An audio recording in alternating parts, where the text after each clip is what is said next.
두 번에 걸쳐서 신구약 중간사를 할 텐데요.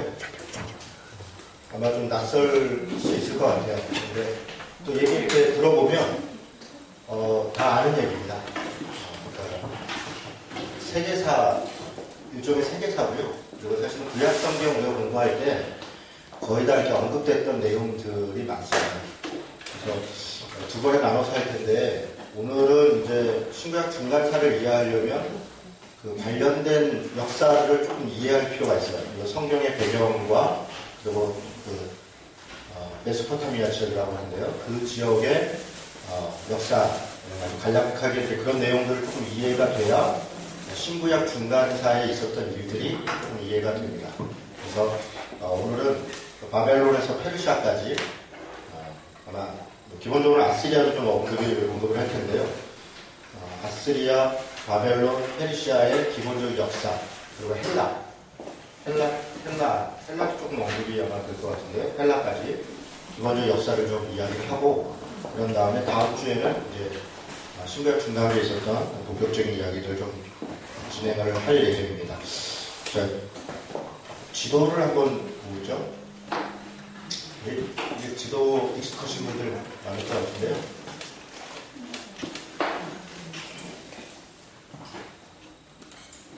대충 그리면 그런 거죠. 이렇게.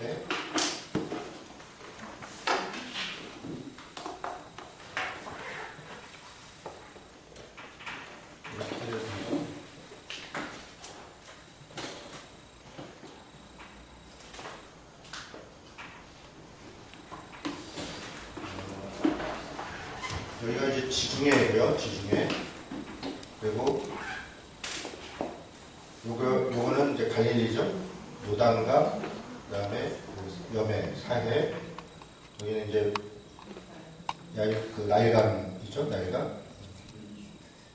요쪽이 이제 북아프리카겠죠. 북아프리카, 이집트. 그러니까 대체로가 이집트고 이쪽이죠. 요거는 이제 홍해입니다. 홍해. 요거는 유프라티스 강이고요. 유프라티스 강. 요거는 티그리스 강이에요. 우리가 세계 4대 문명 그러면 이제 강을 중심으로 하잖아요. 그래서 유프라티스 강, 티그리스 강 이쪽 문명을 메소포타미아 문명 혹은 수메르 문명으로 하잖아요. 메소포타미아 문명 혹은 수메르 문명. 이쪽을 이집트 문명. 인더스 강대를 인더스 문명, 인더스 강 문명이라고 하죠. 그다음 황하 문명. 이렇게 4대 문명이라고 하죠. 그러니까 물이 있어야 생명이 있는 거니까요. 요 지역, 요 유프라티스에서 티그리스 강을 중심으로 한 요 지역을 메소포타미아라고 합니다. 혹은 수메르라고 하는데 앞으로 요 지역을 우리가 뭐라고 부를 거냐면 메소포타미아 지역 이렇게 얘기할 겁니다. 메소포타미아 지역. 그리고 수메르 문명 때는 여기 갈 때 우루라 그러고 이쪽을 하란 그리고 우루 이렇게 얘기하는데 그런 정도로 여기를 뭐라 그러냐면 여기를 성경에서는 주로 아람 혹은 수리아 이렇게 얘기하는데 요 지역에 여기가 이제 두로와 시돈 이렇게 되어 있고요. 요 위에는 이제 지명상은 갈그미스라고 하는 것인데요. 앞으로 이제 듣게 될 겁니다. 요 지역이 뭐냐면 이게 소아시아 지역이에요. 소아시아. 우리가 소아시아 일곱 교회 그러면 에베소서부터 시작해서 길리기아, 바빌리아 이렇게 이쪽에 소위 이아라고 하는데 이아라는 말이 땅이라는 말이에요. 땅. 예, 무슨 길리기아, 갑바도기아 이런 게 다 땅이라고 해요. 길리기아 사람들이 사는 땅 이런 얘기예요.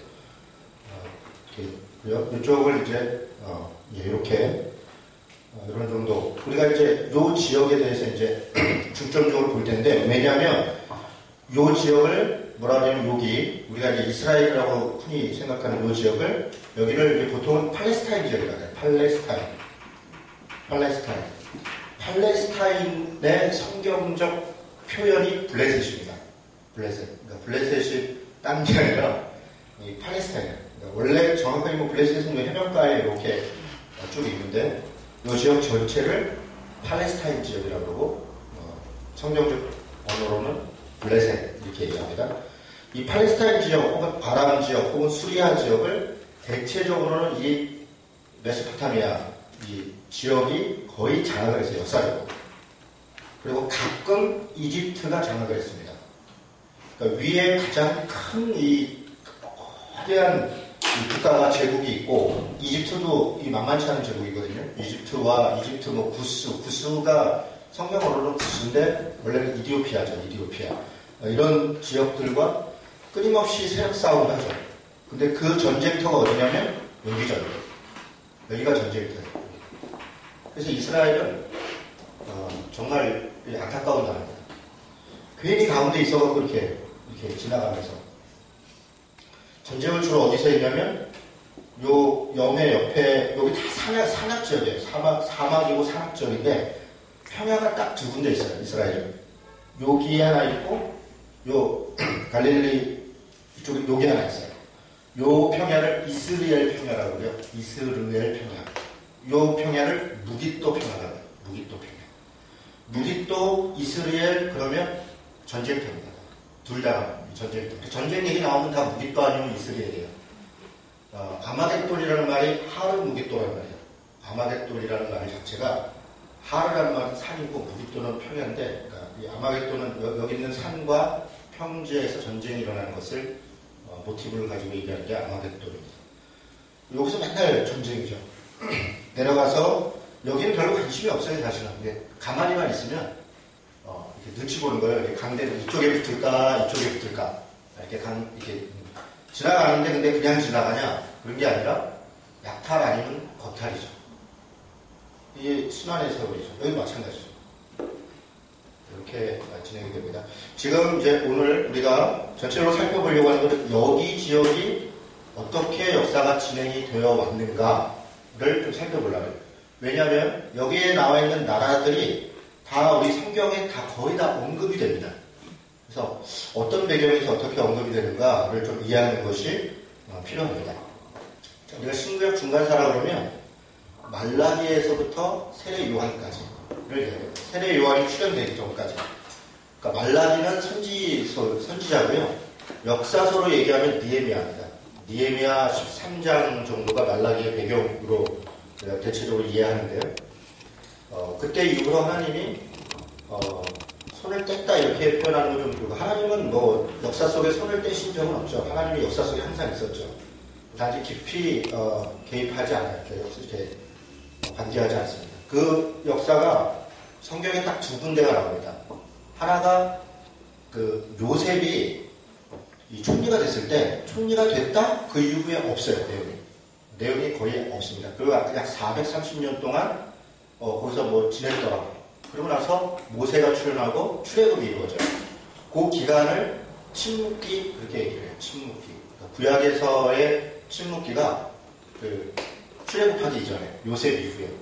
아마 대체적으로는 뭐 처음에는 그 기간 동안에 요셉 총리의 영향으로 그 이스라엘 그 히브리 민족, 원래는 이스라엘이라는 말은 나중에 생긴 거죠. 히브리라는 말은 강을 건너왔다 이런 말인데, 이 티그리스 강을 건너온 사람들이란 말이에요. 이 강을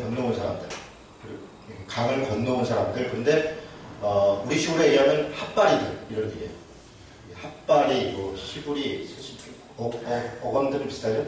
그러니까 별 볼 일 없는 떠돌이들 이런 표현이 히브리인들이에요. 그래서 성경도 히브리 노예라고 표현을 해요. 히브리 노예. 그러니까 그 이집트에서 처음에는 아마 그 민족으로서 이렇게 섞여서 있었지만 세력이 점점 많아지고 또 자기 신앙이 있고 결속력이 강하니까 정치가 입장에서는 소수 민족이 있는데 거기가 독특한 종교를 갖고 있고 또 결속력이 강하면 그거는 위험하죠. 네, 당연히 위험하죠. 중국에 55개라고 그러나요? 50 몇 개 소수 민족들이 있다는데 한족 외에는 다 포압 정치잖아요. 때로는 이 관대하게 대하고 때로는 체첸 사태니 뭐 여러 가지 어떻게 그런 일들 때문에 벌어지잖아요. 그래서 아마 처음에는 이렇게 뭐 선대를 했을 것 같은데 나중에는 이제 핍박하죠. 노예가 되죠. 그리고 그 고통이 극에 달했을 때 그때 이제 모세를 통해서 출애굽이 일어나죠. 그것은 그런 장면도 사실은 뭐 우리 신구약 중간사 보다가도 마찬가지인데, 하나님이 뭔가를 역사하실 때 인간의 의지나 필요, 의지, 어떤 간구를 반하지 않아요. 그러니까 그 출애굽 자체도 인간들의 어떤 필요, 그 요구, 그 갈망이 있을 그 어느 정도까지 왔을 때 그 다음에 역사가 일어나요. 그래야 그게 거기에 순종이 따라오게 되고 자발성이 따라오게 되고 뭐 이렇게 되는 거죠. 그게 있고요. 그 다음에 두 번째로 성경에서 기록되지 않은 침묵되어 있는 역사가 이 말라기 이후에 복음서 세례 요한이 등장하기까지의 기간. 그런데 이 기간이 또 약 430년쯤 돼요. 400년? 430년? 그 정도 됩니다. 거의 구약의 그 기간하고 비슷해요. 공교롭게도. 그래서 BC 한 430년부터 BC 한 4년 뭐 이런 정도 어간인데요. 그 내용들을 이제 우리가 살펴보려고 합니다. 그러니까 말라기 선지자가 BC 한 430년쯤 활동한 선지자로 보거든요. 자, 여기를 보세요. 이제 이 지역, 우리가 메소포타미아 지역이라고 하는 이 지역이 누가 이제 어떻게 장악이 했으면 최초에는 이제 수메르 문명을 그러는데 그 수메르 문명을 수메르 그러기도 하고 그러니까 그 수메르 문명의 그때 당시에 국가라고 하기보다는 그냥 지역을 통칭하는 건데 그걸 바벨론이라고 합니다. 바벨로니아. 그래서 바벨론이 있었고요. 그리고 이게 그 다음에 이곳을 멸망시키고 무너뜨리고 여기에 새로운 국가를 만들어준 게 아시리아예요. 근데 아시리아는 뭐 없다가 그런 게 아니라 처음에는 여러 민족들이 이렇게 사는 거예요. 살다가 바벨론이라고 하는 어떤 민족이 강성했다가 아시리아가 여기를 장악하면서 이쪽을 또 강성했다.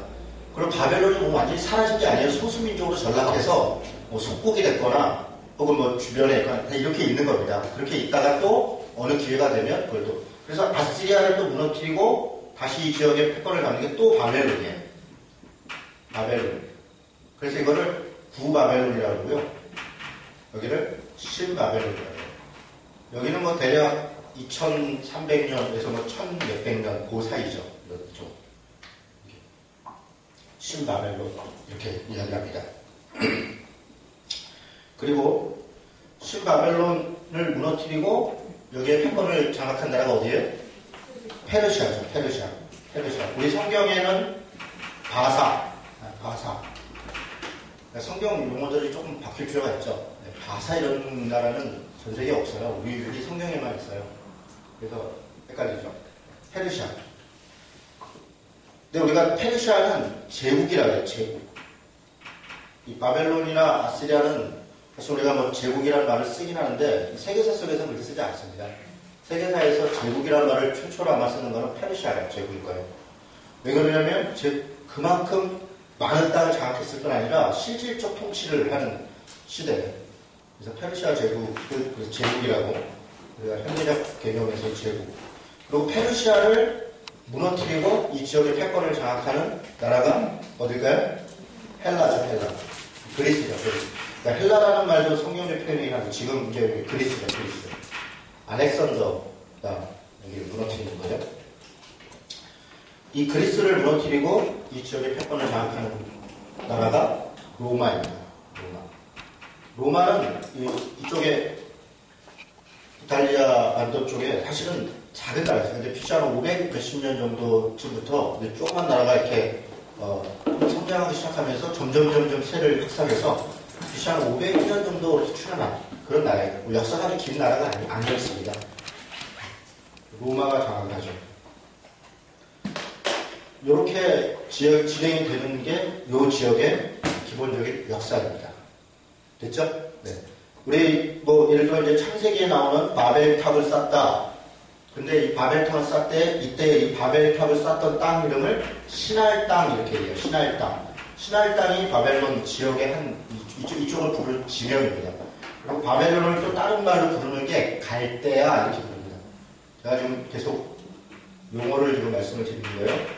갈대아 사람, 갈대아라는 말이 뭔가 이렇게 주문, 그러니까 이렇게 정치다. 그런 말이에요, 갈대아. 그러니까 이쪽에 바벨론 사람들을 왜 갈대아 사람이라고 그러냐면, 여러 종교들이 많고요. 각종 학문들이 발달해요. 그러니까 수메르 문명, 여기가 이제 아카드 문명이 되죠. 우리 아카드 그러잖아요. 그러니까 아카드, 뭐 수메르 이런 지역, 이 시대, 그때 당시 시대죠. 자, 이런 정도 배경 지식을 가지고 안 어렵죠?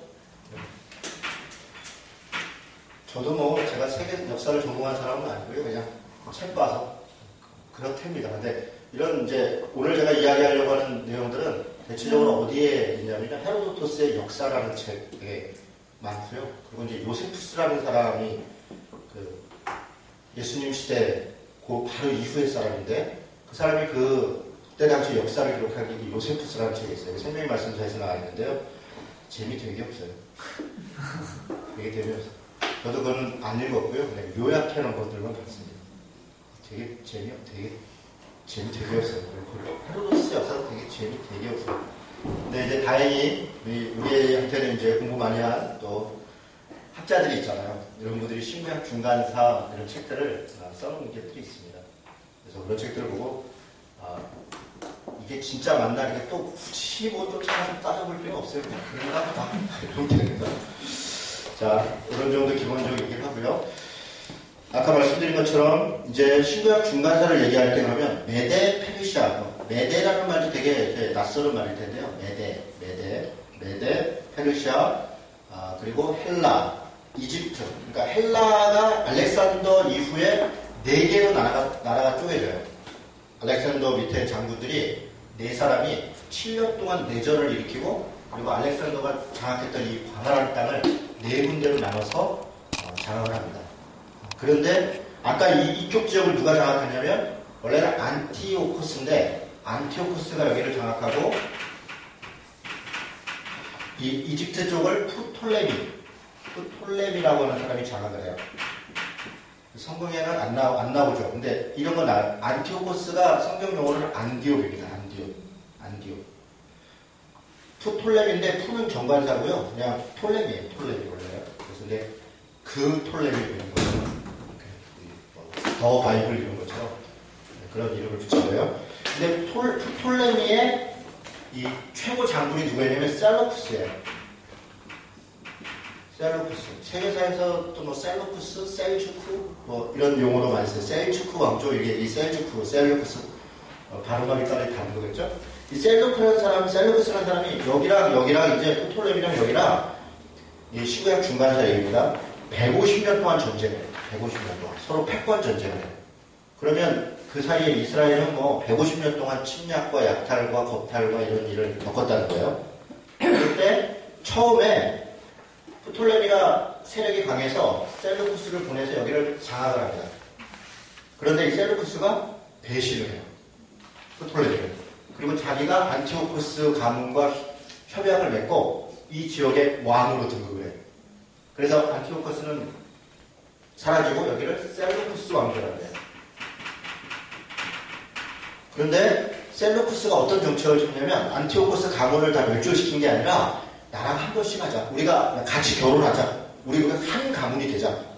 그래서 셀루쿠스 여기 이제 나중에 왕조를 보면 셀루쿠스 1세, 뭐 안티오코스 1세, 뭐 그 다음에 셀루쿠스 2세, 안티오코스 3세 이렇게 자기네끼리 번갈아 가면서 왕을 해요. 집안끼리. 그러니까 한 집안이 돼요. 그래서 이거를 셀루쿠스 왕조, 프톨레미 왕조. 네, 그런 얘기를 제가 그 과정들 얘기를 할 겁니다.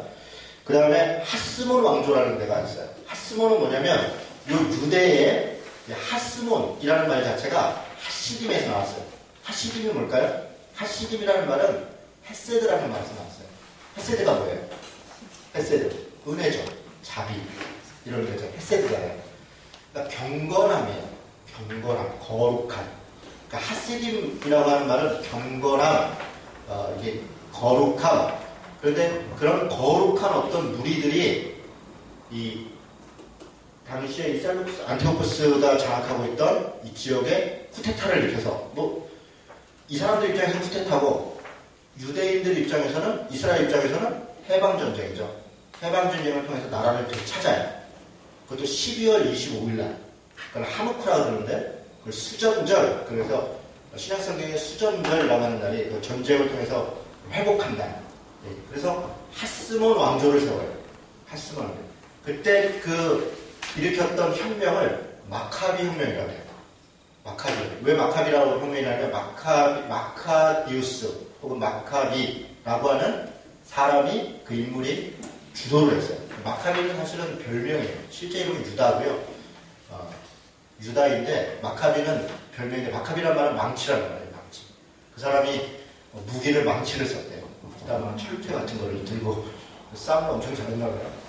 그래서 막다디아 집안인데 막다디아라고 하는 지방 제사장 집안이에요. 뭐 그 얘기는 또 나중에 하죠. 그런 하스몬 왕가가 이 나라를 장악하고 나중에 로마로부터 폼페이우스한테 멸망할 때까지 하스몬 왕가가 장악합니다. 그런 이야기들이 중간에 있습니다. 그다음 로마 그러면서 중간에 이제 헤롯이 등장해요. 우리가 이제 신약 성경을 마태복음이나 복음서를 읽을 때 헤롯을 언급 안 할 수가 없어요. 그런데 구약에는 헤롯은 아예 없어요. 근데 신약에 갑자기 헤롯이 나와요. 또 신약에 나오는 헤롯은 한 명이 아니에요. 대헤롯이라고 하는 헤롯이 있고 뭐 헤롯 안디바, 헤롯 아킬레오, 뭐 헤롯 빌립 이런 헤롯 가문의 사람들이 다 왕들을 하고 있어요. 이 지방 왕들.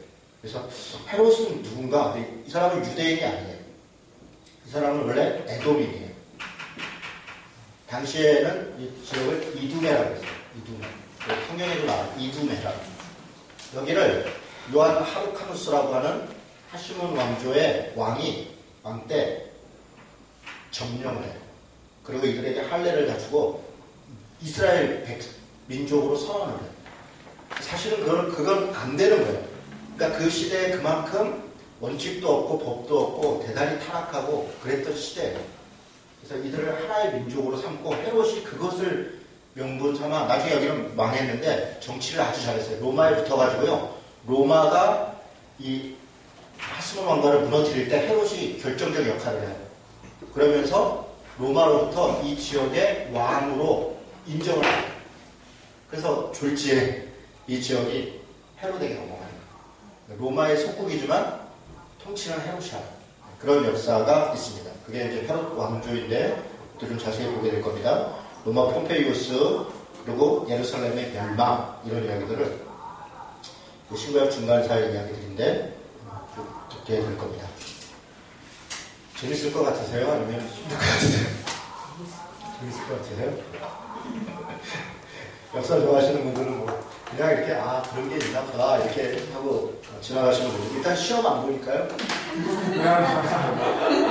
시험 안 봐요. 그런 게 있구나. 이렇게 한번 듣고 그런 게 있구나라고 이해하고 또 성경을 보는 것과 그냥 이렇게 보는 것과 좀 차이는 있어요. 자, 기본적인 배경 역사를 볼 텐데요. 여러분 창세기 10장 한번 보겠습니다. 기본적인 배경 역사인데 기본적이 될지는 모르겠네요. 여러분 창세기 10장은 노아 이후에 민족이 분산되는 것을 기록하고 있어요. 아마 전 세계 역사서 중에 민족 기원에 대해서 이렇게 자세하게 또 정확하게 기록하는 것은 성경밖에 없을 거예요. 가장 오래된 문서거든요. 그러니까 민족 분산에 대해서 가장 오래된 문서가 성경이에요. 실제로 역사학자들이나 고고학자들은 성경을 참조하지 않고는 이게 안 돼요. 성경을 참조해서 합니다. 자, 이 10장에 보면 노아의 아들이 셈과 함과 야벳이 있었다 이렇게 있잖아요. 그죠? 세 명의 아들들이 이제 민족이 분산되는데 22절에 보니까 셈의 아들들은 엘람과 아수르와 아르박삭과 룻과 아람이오 이렇게 돼 있어요. 5명이 있죠? 셈의 아들이 5이에요. 그런데 이 중에 왜 이야기를 여기서 하냐면 나중에 보면 11장 끝머리 보면 11장 10절 보세요. 셈의 조건은 이러하니라 셈은 백색은 홍수 2년에 아르박삿을 낳고 이렇게 돼 있어요. 그쵸? 그러니까 이 5명 중에서 지금 성경은 누구를 주목하고 있냐면 아르박삿을 주목해요. 왜 그러냐면 낳다가 뒤에 26절에 보니까 데라는 70세에 아브라함과 나홀과 하란을 낳았더라. 그러니까 아브라함의 조상이 아르박삿이다. 지금 그 얘기를 하고 싶은 거예요. 그렇게 집중하는 거예요. 자, 그런데 5명 중에 저를 보세요. 이 5명 중에서 사실은 제일 허접한 표현이 되고, 그러니까 영양가 없는. 그래서 표현이 왜 이렇게 별로 안 좋네요. 아르박사시예요. 왜냐하면 엘람은요, 지금으로 얘기하면 이란이에요. 이란 지역을 장악하고 있었다. 그러니까 어떤 지역과 민족을 대표해요. 그리고 그렇게 자리를 잡아요. 아수르는 우리가 아까 봤더니 아시리아라고 하는 지역에 아수르 민족을 처음 시작한 사람이에요. 룻은 리디아라고 하는, 소아시아에 가면 리디아가 있는데, 리디아의 왕은 헤라클레스가 가문이에요. 헤라클레스 가문이 리디아의 왕 가문이에요. 그쪽을 이 소아시아 지역에 리디아를 시작한 게 룻이에요. 아람은 아까 얘기했던 이 수리아죠. 기억나세요? 수리아죠? 그러니까 갈릴리 바로 이 지역. 그 지역을 시작한 게 아람이에요. 아람. 그래서 아람은 지금까지도 있어요. 지금도 시리아죠. 지금도 있고, 역사 속에 그 아람은 굉장히 중요한 역할들을 해요. 예수님 시대에는 갈릴리 지역은 아람의 시리아의 속국, 그러니까 시리아 지역이라고 해요. 물론 당시는 로마의 속국이지만 그 유다 지역은 밑에 예루살렘을 인근한 그거밖에 없고요. 중간은 사마리아죠. 위에는 수리아 지역이에요. 그러니까 갈릴리는 유다 땅이 아니에요. 정식으로. 수리아의 속국으로 되어 있는 로마 땅이니까. 그래서 다 아람어를 썼어요. 예수님도 아람어를 썼을 거예요. 그래서 성경은 이렇게 일부 아람어로 기록되어 있어요. 구약 성경도 일부 아람어로 기록되어 있습니다. 그러니까 아람이 영향력이 있죠. 아르박삿은 아무것도 없어요. 신명기 26장에 보면요. 5절에 뭐라고 되냐면 그 모세가 우리 조상을 얘기를 하면서 우리 조상은 아람 땅에 방황하던 사람들이다 이렇게 얘기해요. 아람 땅에. 무슨 얘기를 하면 아르박삿은 자기 땅도 없고 아람 땅에서 그냥 이렇게 저렇게 흩어져 살던 사람들 중에 이제 이렇게 하나님이 선택했다. 모세를. 그러니까 가장 자기 민족, 자기 힘으로는 뭔가 할 수 없는 사람 중에 선택한 게 아브라함이에요. 창세기는 그렇게 거기서부터 시작돼요. 아브라함을 불렀다는 의미가 뭐냐? 이러면서. 그리고 그 민족 중에 한 명이 이 우르라고 하는 이 메소포타미아의 중심 지역에 살고 있던, 지금도 얘기하면 서울에 살고 있던 사람을 불러다가 저기 전남 벌교로 이사시킨 거예요. 전남 벌교 분들 이름은 늘 제가 군대 있을 때 벌교 있던 형님이 선배님이 계셨는데 그분 말씀으로는 아주 굉장히 시골이 돼요. 그런 거죠. 서울에 멀쩡히 잘 살고 있던 사람을 가라 그랬는데 그걸 간 게 아브라함이다. 그런 이제 느낌들을 이렇게 보라고 했어요. 자, 여기 보면 엘람, 아수르, 리디아, 아람 이런 명칭들이 나오는데 이게 이제 앞으로 우리가 자꾸 듣게 되는 그런 이름입니다. 자, 메소포타미아 지역을 잠깐 보죠. 아까 말씀드린 것처럼 아카드 수메르 문명, 거기 갈대아라고 부르기도 하고 우르라고 하는 지역이 있었고요. 바벨로니아, 아시리아, 신바벨로니아, 페르시아, 헬라, 셀루쿠스 왕조, 로마로 이어지는 그런 정치적 변화가 있었던 지역입니다. 재밌을지 모르겠는데요. 바벨로니아, 바벨 다 같은 단어예요. 그러니까 바벨탑 할 때 이게 같은 말이에요. 같은 단어예요. 바벨탑과 바벨론이 다른 게 아니라 바벨론의 탑이라는 거예요. 바벨론. 그러니까 다 같은 단어예요. 그런데 성경이 이제 표현할 때 다른 이렇게 번역할 때 있고 다른 단어처럼 보여갖고 이게 뭔가 다른 뜻인가 보다. 바벨론, 바벨로니아 다 같은 말입니다. 자, 아수르 역사를 잠깐 보려고 합니다. 그 옆에는 제가 왕들을 써놨고 옆에는 해당되는 성경 구절들을 적어놨어요. 그 배경들이 있는 거예요. 아수르, 아시리아 최대의 정적이죠. 이스라엘은 가장 강력한. 아수르가 결정적으로 북이스라엘을 멸망시켰잖아요. 다시 한번 보세요. 여러분 이제 역사를 자꾸 이렇게 다시 한번 보는 거예요. 솔로몬 이후에 남북이 나눠졌죠? 북이스라엘, 남유다. 유다에는 시몬이 포함돼요. 그 북이스라엘. 여기는 그냥 우리가 이제 편의상 북자를 붙이지만 그냥 이스라엘이죠. 여기가 이스라엘이고 여기가 유다예요. 여기가 이스라엘이라는 것은 우리가 지금 읽을 때는 여기가 적통인 것 같은데 여기가 적통이라는 거예요. 원래 야곱 이름을 이스라엘로 바꿨고 나라 이름을 이스라엘로 해준 거예요. 그러니까 여기가 이스라엘이라면 여기가 적통이에요. 여기가 우리는 좀 여기가 적통이라고 보지만 그걸 이제 이때 당시에는 여기가 적통이고요. 여기는 이게 나눠질 때가 한 930년 정도, 930년 정도인데요.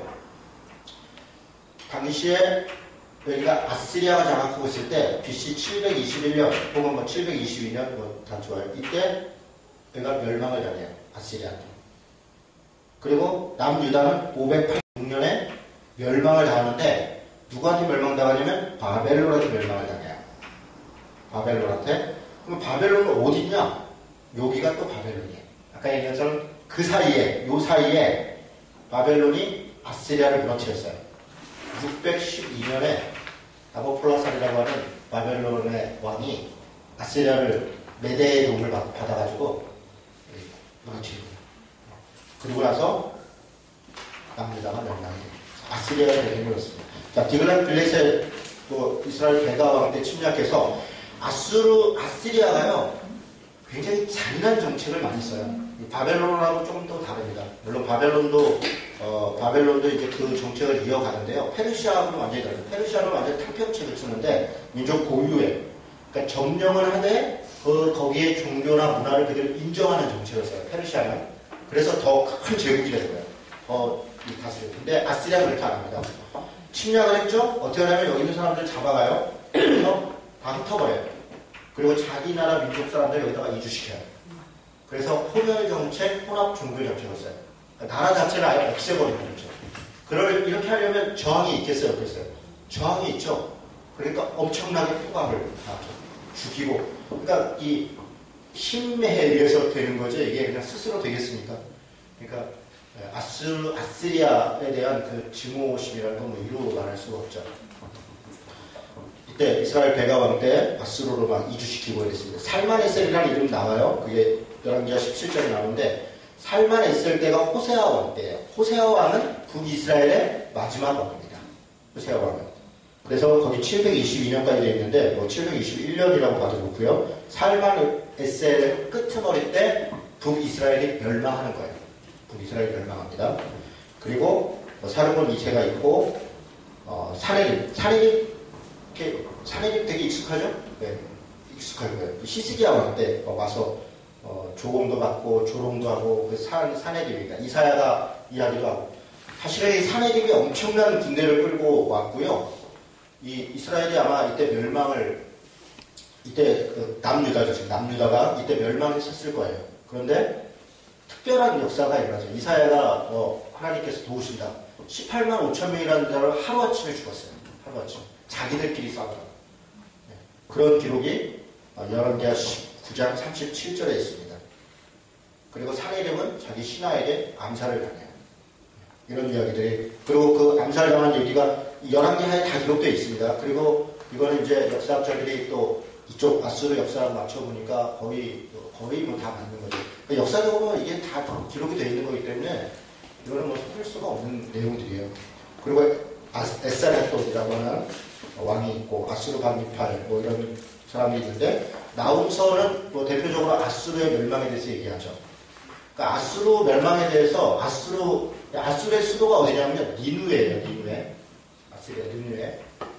니누에에 대해서 집중적으로 성경이 이야기하는 게 두 권입니다. 하나는 요나서고요.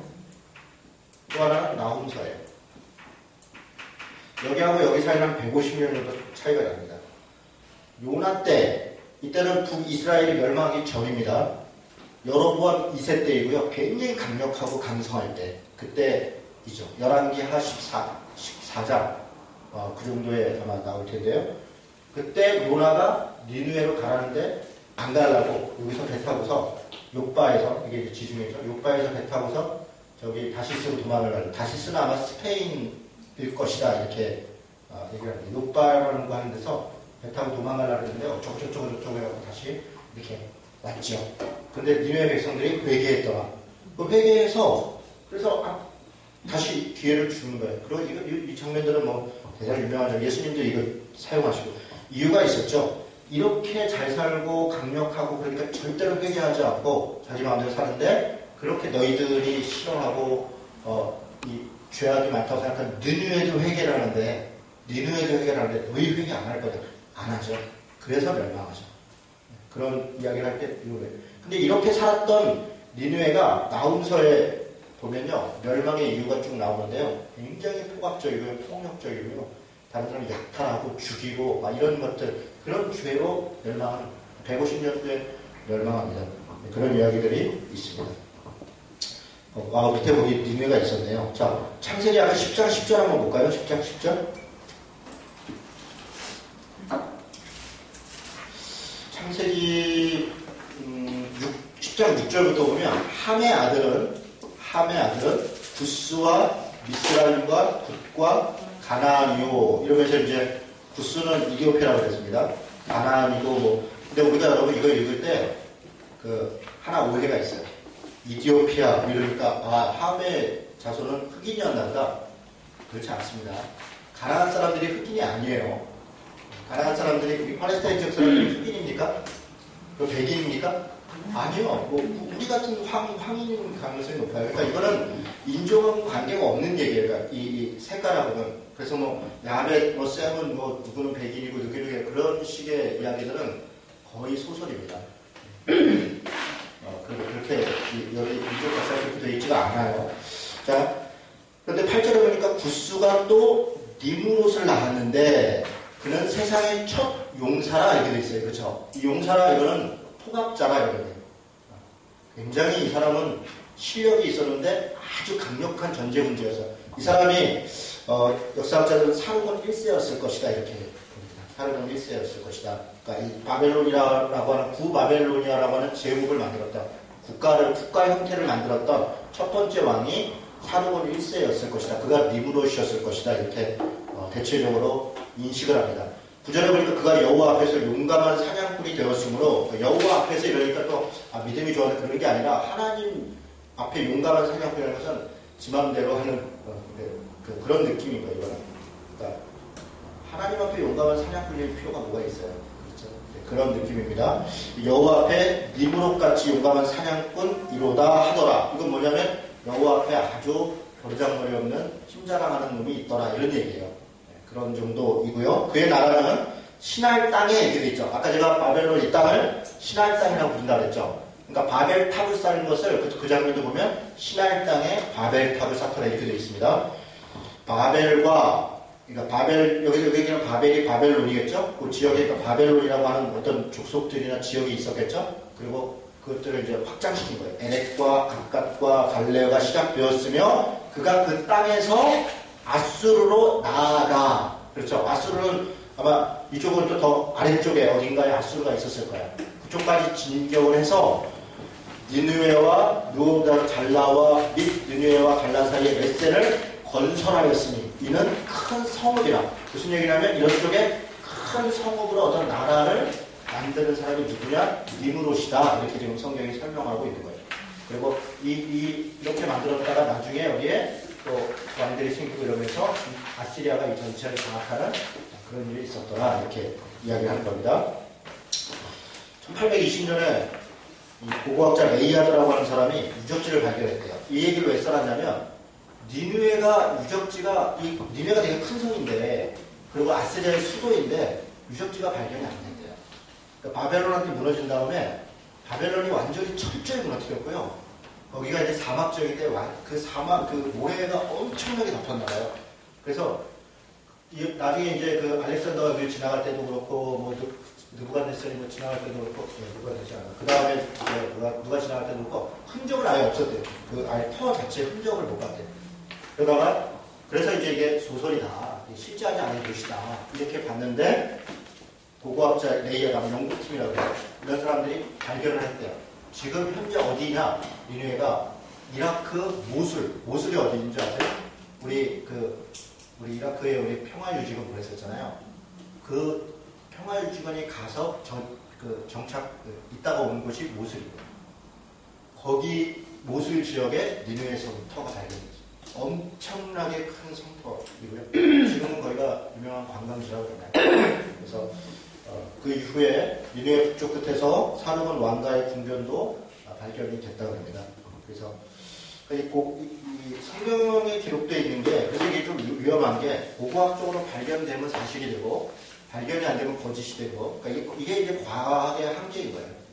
우리가 고고학이나 과학이나 이런 것들 물론 우리가 또 열심히 해야 되고 하지만 그거 자체가 발견되면 사실이고 아니면 아니냐 그렇지 않다. 결국은 성경이 옳다 이런 게 역사가 계속 증명해 나가고 있어요. 자, 아시리아에 대해서 그렇게 얘기를 하고요. 바벨론으로 넘어가겠습니다. 바벨론까지 잠깐 쉬겠습니다. 나부콜라살이라고 하는 사람이 612년에 메대의 도움을 받아서 아시리아를 멸망시켜요. 메대. 그러니까 다시 여기 한번 잡아보세요. 나중에 이제 페르시아 할 때 좀 아마 얘기가 있을 것 같은데 거기 있죠. 이 지역이 나중에 페르시아가 있을 때 여기에 이제 세 개의 큰 페르시아 때 되면 세 개의 큰 족속이 나오는데 하나가 메대이고요. 그 다음이 바데이고요. 여기 성경용어로. 그 다음이 바사예요. 근데 이거를 좀 한번 정리하기로 했어요. 메대가 뭐냐면 이게 메디아라고 하는 세계사에서는 언급이 되는 나라입니다. 메디아를 그나마 메대는 비슷하죠. 바데가 문제예요. 또 바데는요. 사도행전에 보면 이제 성령이 임한 다음에 사람들이 이제 방언을 할 때 외국어를 했다. 거기 그때 방언은 뭐 이렇게 황홀경에 못 알아듣는 소리 했다는 게 아니에요. 15개 정도의 지역에서 사람들이 왔는데 뭐 아라비아와 뭐 어디와 할 때 그때 바데 사람도 얘기해요. 바데와 이렇게 출발해요. 바데가 뭐냐면 페니키 아니야. 파르티아죠. 파르티아 맞죠? 파르티아가 뭐냐면 이게 아람 정도 지역 그 위쪽에 아주 후전적인 그 사람이 파르티아. 활을 쏘고 말을 타면서 전쟁을 했대요. 그래서 이 이스라엘 사람들은 파르티아에 대한 그 두려움이 있어요.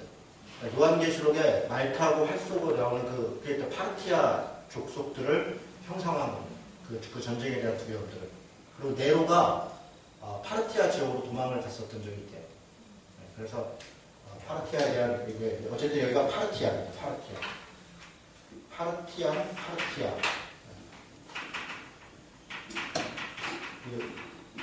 써도 못 알아보는데 굳이 왜 쓸까요? 바사는 페르시아. 이런 지역이 이런 명칭들이 여기서 패권을 다투고 있었던 거예요. 그런데 메데와 페르시아가 연합을 해서 나중에 메데 페르시아가 바벨론을 무너뜨리는 거죠. 그리고 실제적으로 페르시아가 메데를 복속시켜서 페르시아 제국이 되는 거죠. 바데는 끝까지 살아남습니다. 1세기 때까지 바데는 자기 족속으로서 살아남아요. 파르티아. 단지 성경에서 중요하게 그 지역의 패권이 장악하고 있지 않았을 뿐이지 끝까지 살아남습니다. 자, 나부콜라살이 이 메디아의 도움을 받아서 아수르를 멸망시킵니다. 그리고 나서 그의 아들이 느부갓네살인데 여러분 그 EBS에서 바벨론 한번 했던 거 보셨나요? 그거 한번 보십시오. 그 다큐멘터리 2부작인가 3부작인가 했는데요. 정말 잘 만들었어요. 네, 그 3D로. 그거 보면 그냥 성경 얘기입니다. 성경 이야기를 하는 건데 느부갓네살 무슨 우리 성경 발음으로는 느부갓네살인데 뭐 네자르 무슨 카자르 어쩌고 그랬을까? 뭐라고요? 네부카르네자르. 저런 좋은 발음입니다. 네부카르네자르. 근데 그게 이제 느부갓네살. 그 영어로 써놓고 그냥 뭐 대충 읽은 게 느부갓네살인가 봐요. 네부카르네자르라 그런데요. 11장 64장 다니엘 5장 있는데요. 느부갓네살이 대단한 왕입니다. 그러니까 이스라엘 입장에서는 되게 무서운 왕이고 자기네들을 멸망시킨 왕이지만 이 바벨론 입장에서는 제국을 만들어내요. 아시리아를 무너뜨리고 바벨론을 엄청나게 발전시킨 그런 왕이죠. 우리나라로 얘기하면 뭐 광개토대왕 같은 사람인 거예요. 그런 정도의 사람인 거죠. 이집트와의 전쟁에서 갈그미스 전쟁에서 유명한 605년인가요? 여기가 갈그미스예요. 여기가. 이 지역을 장악하는 사람이 이쪽을 장악하고 이쪽을 이게 전쟁으로 하면 거점을 확보하는 거죠. 여기를 누가 장악하느냐에 따라서 일로도 나갈 수 있고 여기 길목을 딱 막고 있는 거 아니에요. 여기를 여기 딱 장악하면 일로 못 가고 일로 못 올라가고 그런 거 아니에요. 여기 전투에서 이집트하고 바벨론이 사흘을 건 전투를 합니다. 이때 당시에 이집트의 왕은 파라오 느고예요. 느고. 파라오, 그러니까 바로가 파라오죠. 파라오 느고라는 파라오 느고 왕이죠. 파라오가 왕이라는 거니까 느고 왕인데 전쟁하려고 올라가요. 그런데 우리 성경에 좀 얼춰보려는 장면이 하나 있어요. 요시아가 당시에 요시아 왕이 굉장히 훌륭한 왕이거든요. 종교개혁도 일으키고 행정적 변화도 일으키고 이 전쟁을 가로막아요. 한번 막아보겠다고. 왜냐하면 요시아는 바벨론 쪽에 친바벨론 정책을 하고 있었어요. 막았다가 여기서 죽어요. 무기또에서. 어이없게 죽습니다. 그리고 올라갔다가 이 전투에서 느부갓네살이 대승을 하죠. 그 다음부터 이집트는 완전히 망가져. 점점. 이집트가 힘을 쓰지 못합니다. 계속 이 엄청난 싸움이었고 느부갓네살이 대단한. 그러니까 요시아가 가만히 있으면 되는데 괜히 그 나섰다가 죽은 거죠. 안타까운 죽음이 해버리셨습니다. 자, 그런 이야기가 있고요. 586년에 시디기야 왕 때 느부갓네살이 와가지고, 그러니까 여기 뭐 유다의 당시 유다밖에 안 남은 거죠. 유다의 뭐 여호야김 왕이니 뭐 여호야긴 왕이니 뭐 이런 왕들이 쭉 이제 생겨요. 그런 여호아스, 뭐 여호야김, 시디기야 뭐 이렇게 왕들이 있는데 친 이집트 정책 하느라고 배신하고 그러면 왕도 바꾸고 뭐 잡아가기도 하고 느부갓네살이 그렇게 해요. 그러다가 몇 번 그랬는데도 시디기야가 이집트에 또 붙어서 뭔가 또 판단 미스하다가 느부갓네살이 들어와서 3년 동안 성을 에워싸고요. 시디기야를 눈을 뽑죠. 아들들은 보는 데서 다 죽이고 그리고서 그 상태에서 끌고 가요. 그래서 온 나라가 다 멸망해버렸어요. 그게 586년입니다. 그래서 바벨론에 대한 그 유대인들의 그 증오는요 어마어마해요. 왜냐하면 여러분 이 얘기 잘 들으셔야 돼요. 분명히 북이스라엘은 아시리아한테 멸망했거든요. 그리고 역사적으로는 이 아시리아가 그러니까 다윗 때도 그렇고 또 솔로몬 때도 그렇고 아시리아가 여전히 정적이었어요. 그때는 통일한국이었잖아요. 근데 아시리아는 바벨론한테 멸망했다고요. 사라진 국가예요. 그리고 북이스라엘은 나중에 여기가 그때 당시만 해도 이스라엘의 적통이었음에도 불구하고 이게 사라지고 유다만 남았잖아요. 이게 사라진 다음에 여기가 적통이 된 거예요. 이건 없어진 거예요. 역사 속에. 유대인들이 포로 잡혀갔다가 돌아와서 뭘 회복하냐면 유다를 회복해요. 예루살렘으로 돌아와서. 여기는 그러니까 혼혈이 됐고 혹은 혼합이 됐고 그래서 이 북이스라엘 자체를 이방 취급해버립니다. 역사 속에서 없는 거예요. 그러니까 아시리아로 또 침략당했다 이런 것에 대한 그거 다 잊어버리고 남이 나라예요. 예를 들어 신라가 통일신라를 입었는데 고구려가 어디로부터 뭐 당했다 이건 별로 신경 안 쓰는 거죠. 그 다음부터 역사는 신라를 중심으로 가는 거 아니에요. 신라를 누가 어떻게 했다. 신라가 어떻게 했다. 우리도 그렇게 아는 거 아니에요. 그럼 이후에 뭐 예를 들어 저 위에 누구의 대조영 세운 나라가 어디예요? 발해. 우리 뭐 별로 관심이 없잖아요. 발해가. 그런데 만약에 발해가 통일을 했다면 우리는 발해를 누가 공격했다. 우리 지금 우리 생각 속에 그렇게 역사가 정립되어 있을 거 아니에요. 무슨 말인지 이해가 되세요? 북이스라엘과 아시리아 이런 역사는 사라져버린 역사예요. 아무 의미가 없는 역사가 됐어요. 그래서 유대인들 입장에서는 바벨론을 자기 나라를 무너뜨린 건 바벨론이에요. 그래서 바벨론에 대한 엄청난 증오가 있고 가장 강력한 국가, 못된 나라, 뭐 그런 나라는 바벨론이에요. 요한계시록에 바벨론을 얘기하는 이유가 거기에 있습니다. 큰 성 바벨론이. 바벨론이 없어요. 없는데도 그때 당시에는 뭐냐면 로마인데 로마를 바벨론으로 비유하는 거예요.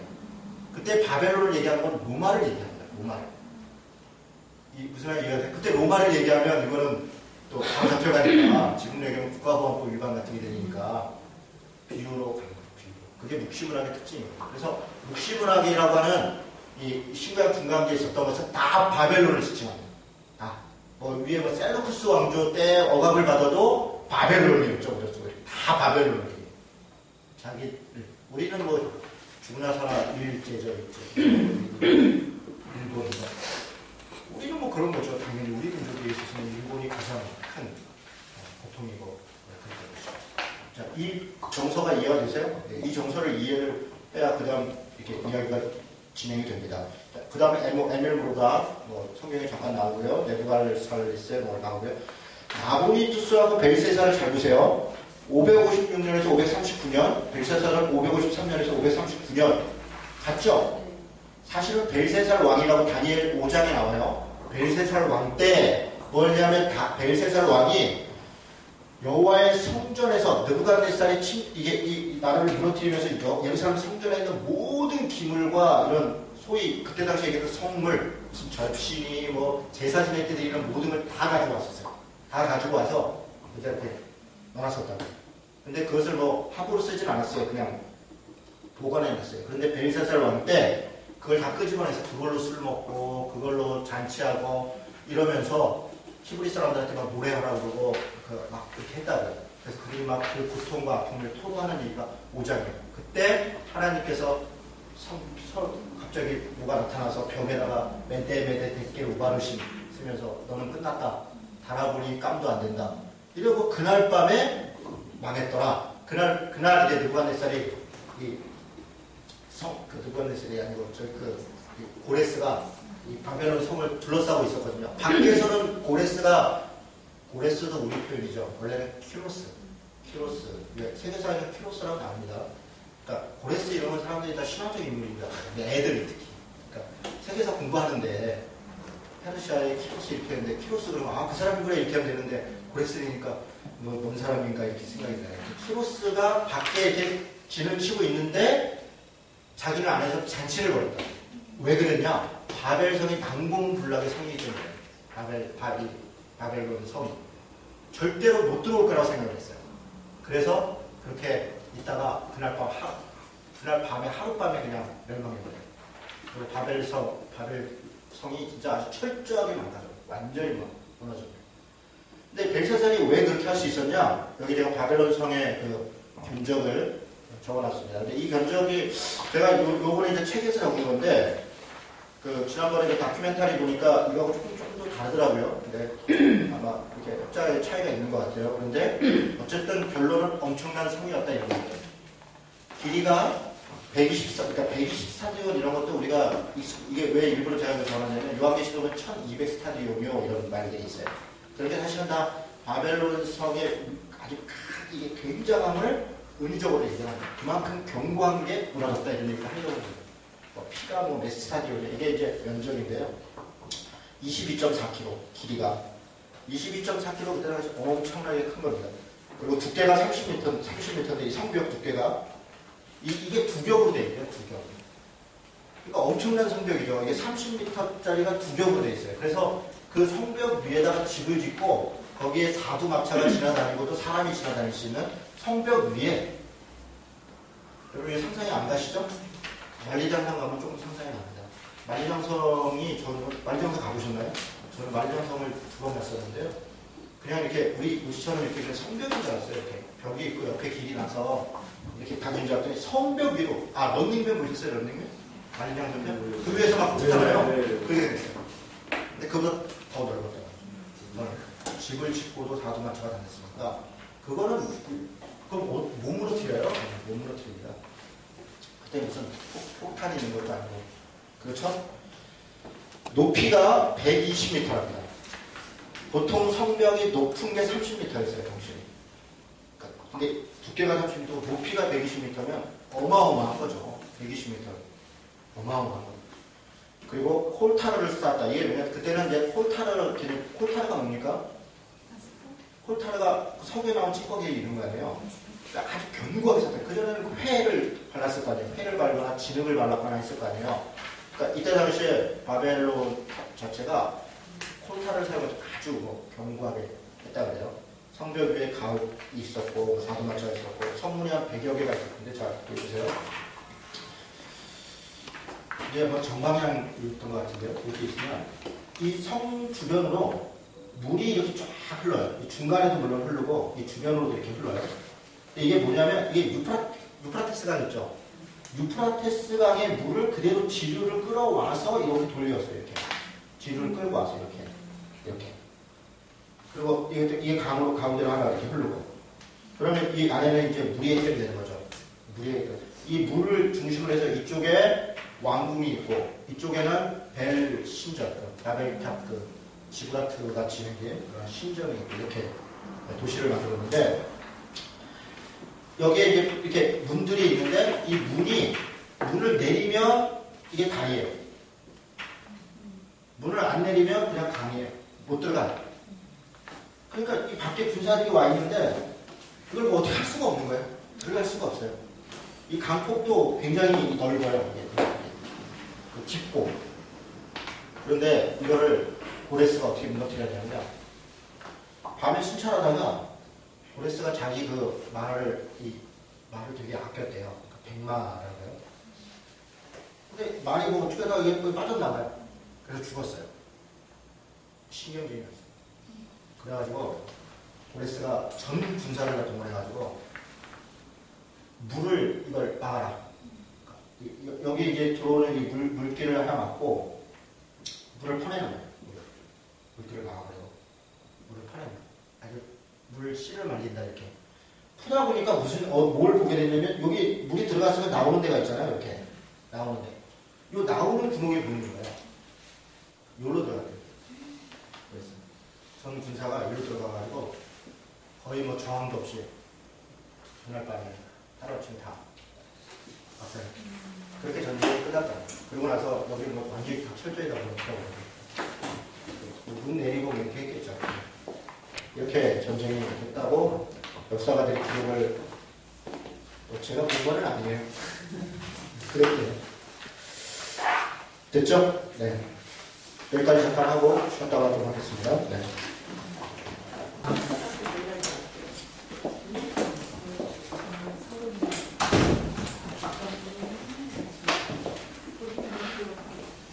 자, 페르시아를 한번 가볼까요? 자, 페르시아 가기 전에 바벨론 잠깐 하나 더 말씀드릴게.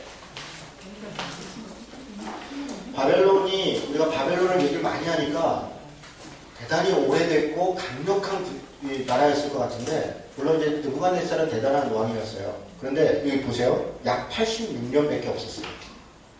86년이라면 사실 왕은 뭐 여러 명이지만 실제로 제대로 이렇게 역할을 못했다는 거예요. 그러니까 바벨론이 제국이 되지 못하는 이유가 이런 겁니다. 그러니까 페르시아는 220년이 있었거든요. 220년도 이렇게 아주 긴 건 아닌데, 그러니까 페르시아가 220년 있었다는 건 그때 생겨서 끝났다는 게 아니라 옛날부터 그 바산이 쭉 있었고요. 페르시아는 있었고, 이때 이제 그 패권을 전체를 쫙 장악했다가 이제 헬라로부터 무너질 때까지, 그 다음에도 페르시아가 완전히 사라진 건 아니에요. 구석에 여전히 족속으로 있는 겁니다. 그렇게 있었죠. 그러니까 페르시아하고는 뭐 바벨론하고는 사실은 좀 다릅니다. 분위기가. 그리고 페르시아 자체가 왜 제국이냐면 조금 이따 얘기를 하겠지만 그냥 군사력만 강성했다, 경제력만 좋았다는 정도가 아니라 국가로서의 어떤 체계를 만들어요.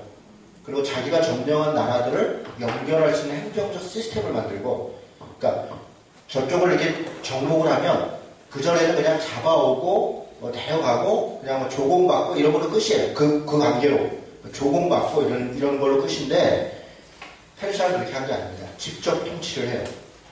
간섭도 하고. 그런데 존중하면서. 그래서 실제적 제국으로서의 역할을 하는 겁니다. 영향을 끼치고. 그리고 헬라도 마찬가지예요. 헬라 제국. 헬라 제국이라는 이름은 또 조금 더 다른 이름인데요. 헬라 제국은 통치적 개념이 아니라 문화적 개념입니다. 통치를 했다기보다 헬라 문화가 스스로 그냥 나라들은 있어도 다 헬라화 돼버렸어요. 헬라화 돼버립니다. 오히려 헬라화, 그런 것이 이제 헬라 제국의 중요한 특징입니다. 사상적 문화적 제국이고, 페르시아는 행정적 국가적 제국이에요. 그런 것이 좀 차이가 있습니다. 자, 페르시아 역사를 좀 보도록 하겠습니다. 퀴로스. 여러분 이제 저랑 보십시오. 제가 이걸 얘기를 하면 재밌게 해야 될 텐데 재미가 있을지 모르겠습니다. 메대에 아스티아게스라고 하는 왕이 있었어요. 메대라고 하는 나라 아까 우리 봤었죠? 메디아가 그때는 훨씬 더 큰 나라입니다. 메디아가 큰 나라고 바산은 이쪽에 구석에 조그맣게 이렇게 있었어요. 그러니까 페르시아는 이렇게 있는데, 아스티아게스 왕에게 누가 시집을 하면 메디아의 누구예요? 이 크로아티아?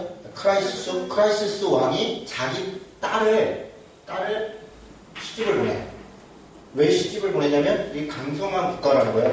메대가 당시에는 바벨론 이후에, 이 바벨론도 있었지만 이 메대도 되게 대단히, 메디아도 힘이 있는 나라였던 거예요. 그래서 이 협력 관계를 맺은 거예요. 여기는 이제 바벨론이 여러 나라들이 있고 그러니까. 그래서 시집을 보내서 그 딸이 누구냐면 만다네라고 하는 딸을 낳았어요. 근데 아들을 못 낳은 거예요.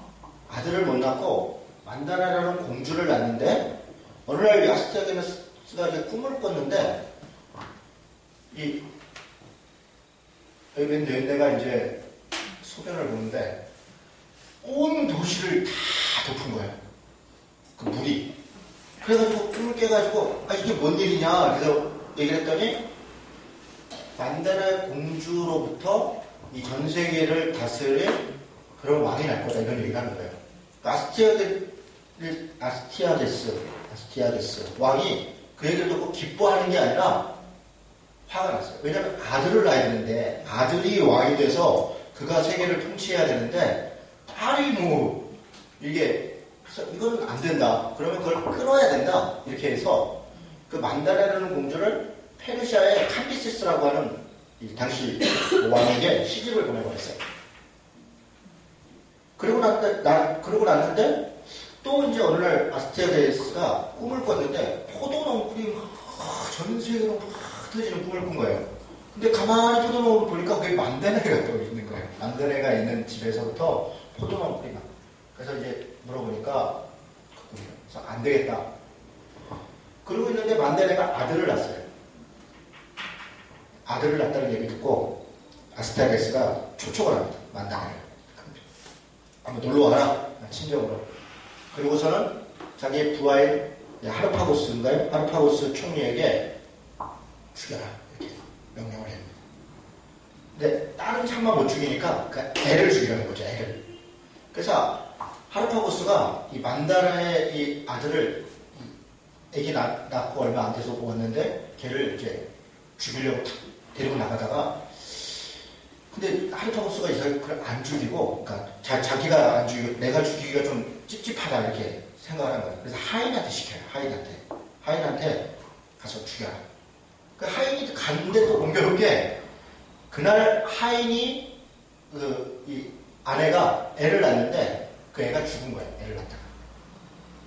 그러니까 이 하인이 바꿔치기를 해요. 애를. 네. 그래서 이 만다네의 아이를 그 하인이 키우고 이제 그 아이 죽은 거 묻은 거죠. 그리고 이렇게 보고를 했어요. 그 하인의 이름이 여인이 암니리는 퀴노예요. 하인 그 부인 이름이. 그래서 퀴노의 아들이라 해서 퀴로스. 암니리의 딸이다. 우리가 알기로는 애 이름한테 무슨 암니를 영물인 거예요. 그때는 그 지역에서는 그 로마도 그렇고 다 일이 이런 걸 영물로 봅니다. 그래서 이름을 그렇게 짓는 거예요. 그런데 이제 어느 날 아스티아게네스가 또 소문을 듣는데 바사에 애 하나가 아주 똑똑한 애가 있다는 거예요. 무슨 골목대장을 하는데 기가 막힌 거예요. 애들을 이렇게 막 조직을 짜가지고 막 싸움을 하고 막 전쟁까지 하는데 일사불란하고 대단한 애가 있다. 그래서 아스티아게네스가 이 바사도 이 메디아의 영향권 안에 있으니까 그런 똑똑한 애가 있나 한번 데리고 와봐라. 그리고 걔가 이렇게 딱 들어오는데 얼굴이 만다는 거예요. 그래서 하르파고스를 불러요. 어떻게 된 거냐. 하르파고스가 보고 깜짝 놀라죠. 그래서 자기가 사실 하인한테 시켰다. 하인을 불러요. 그랬더니 이제 하인이 이시기고를 했죠. 그러고 나서 이 퀴로를 죽이려고 하니까 만다네가 뛰어들어와서 절대로 못 죽이는 거예요. 그러니까 막 또 아버지한테도 약하고 딸한테는 아버지. 그래서 그냥 키우되 절대로 이 바사를 떠나지 마라. 이렇게 명령을 해요. 그러니까 동네 애로만 키워라. 괜히 돌아다니지 못하게 해라. 그러니까 만다네가 뭐 아주 울고불고 매달리니까 못 죽이고 이제 그렇게 했대요. 근데 아스파르가스 왕이 얼마나 잔인했냐면 하르파고스가 자기 명령을 수행하지 않았잖아요. 한날은 잔치를 딱 열고서 하르파고스 총리한테 음식을 내왔는데 그걸 딱 열었는데 부인을 표현이 그렇다. 이 바베큐를 만들고 아들 머리를 잘라서 덮어서 탁 음식이라고 되는 거예요. 하르파고스가 뭐 신하 입장에서 뭐 대들 수는 없고 그러니까 근데 그걸 이제 속에 품고 있었던 거예요. 그러다가 이 바사의 이 페르시아의 키로스가 힘을 키우기 시작해요. 한 약관의 나이쯤 되니까 완전히 이들을 다 장악을 하는 거예요. 근데 어느 날 하르파고스하고 연결이 돼서 메디아로 진격을 해라. 내가 돕겠다. 이렇게 된 거예요. 그러니까 키로스가 엄청나게 똑똑해요. 이 주변 사람들을 다 모아가지고 한 날은 전부 다 자기 다른 사람들 다 모아가지고 밭일을 시키는 거예요. 가서 풀을 내라고 하루 종일 일을 시켜요. 하루 종일. 그래서 막 엄청난 일을 다 했어요. 그리고 그 다음날 딱 가서는 잔치를 놀고 먹어요. 그러고 나서 그 저녁에 어제 여러분 일하느라고 힘들었지 않을까? 너무 힘들었다. 오늘은 먹고 노니까 좋냐 안 좋냐? 좋다. 평생 노예로 그렇게 일을 하면서 살 것이냐? 아니면 이렇게 떡떡거리고 먹고 놀면서 살 것이냐? 여러분이 택하라. 나는 메디아로 진격을 할 것이다. 이렇게 가자! 진격을 해요. 네, 아스케아데스가 얼마나 판단력이 흐리냐면 키로스가 쳐들어온다는 얘기를 듣고 군사를 동원을 했는데 총 대장을 누구를 시키냐면 하르파고스거든요. 하르파고스가 딱 가서 키로스하고 바로 연합을 하죠. 그 사실을 모르는 부하 몇 명을 하르파고스가 죽여요. 따르지 않아요.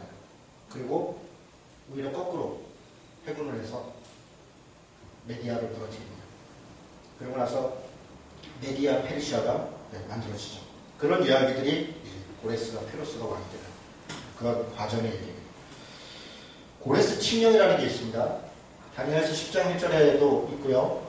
에스라 1장에도 있고, 특이한 것은 이사야 45장 1절에 고레스를 뭐라고 키로스를 뭐라고 얘기하면 기름 부음을 받은 자라고 이렇게 표현해요. 기름 부음을 받은 자. 그러니까 성경에서 구약에서 기름 부음을 받은 자는 대개 예수 그리스도를 얘기하거나 선지자나 예언자나 당시의 왕을 얘기해요. 이방인의 그것도 키로스에 대해서 기름 부음 받은 자라고 표현하는 것은 이방 왕에 대해서는 키로스가 처음이고 마지막이 없어요. 그러니까 키로스의 칙령 자체를 하나님이 사용하시는 것이라는 의미예요. 그런 의미로 하나님이 키로스를 사용해서 그가 페르시아 제국을 만들고 키로스 칙령을 통해서 유대인들을 다시 돌아가게 하고 하는 것들이 하나님의 역사 속에 있다라고 하는 의미에서 그런 이야기를 하는 것입니다. 그게 기름 부음 받은 자의 의미입니다. 그런데 다니엘서 10장 1절은 왜 써놨냐면 다니엘이 대단한 사람인 거죠. 다니엘이 바벨론 느부갓네살 왕 때 있었거든요. 86년 만에 무너졌잖아요. 그러니까 거의 한 60년 가까이인데 벨세살 왕 때도 있었고 그리고 그 다음이 퀴로스잖아요. 퀴로스 3년 때도 다니엘이 있었어요. 그러니까 퀴로스 3년까지 다니엘이 있었고 그 표현상으로 다니엘 10장 1절에는 있었다는 것은 퀴로스가 다니엘을 중용을 했고 다니엘이 이야기를 듣는 거예요. 그러니까 퀴로스 칙령은 다니엘의 영향입니다. 다니엘이 이렇게 얘기했겠죠. 유대인들을 보내야 합니다. 그런 게 아니라 페르시아가 진짜 제국이 되려면 바벨론을 무너뜨리고 그 속국들도 이제 페르시아한테 조공을 바칠 거 아닙니까? 탕평책을 써야 된다. 그래서 모든 잡아왔던 자들을 다 돌려보낸 거예요. 여러 군데 바벨론에 잡아왔던 그 사람들, 그 민족들을 다 돌려보내요. 그 자세히 읽어보면 에스라서 자세히 읽어보면 유대인만 돌려보내는 게 아니에요. 퀴로스 칙령으로 모든 민족을 돌려보내요. 그리고 자기 신들을 세워요. 그리고 그들의 신과 그들의 문화를 인정하면서 거기를 통치를 하는 거예요. 그게 퀴로스의 정치입니다.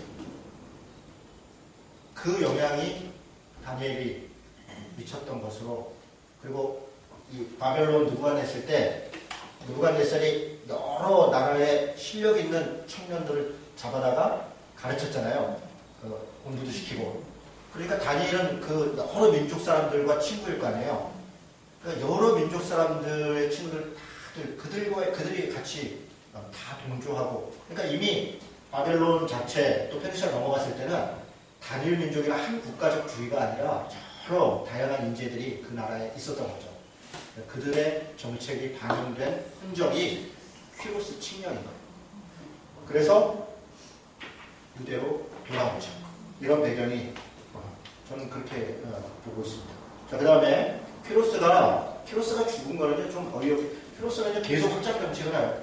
그러다가 저 위에 이제 어느 조금 작은 그 나라인데 거기 전쟁 나갔다가 거기 근데 그 나라 왕이 여왕이었어요.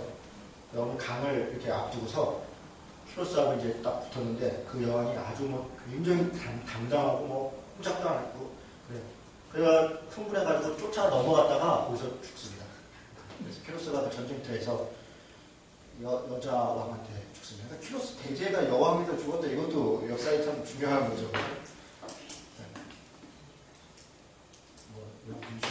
여자한테 죽는 귀신이야. 여자부터 있다니까요. 그래서 그 밑에 이제 그 다음에 아들이 이제 캄비세스 2세인데 캄비세스 1세는 아까 1세가 있었죠? 2세인데 이 사람이야말로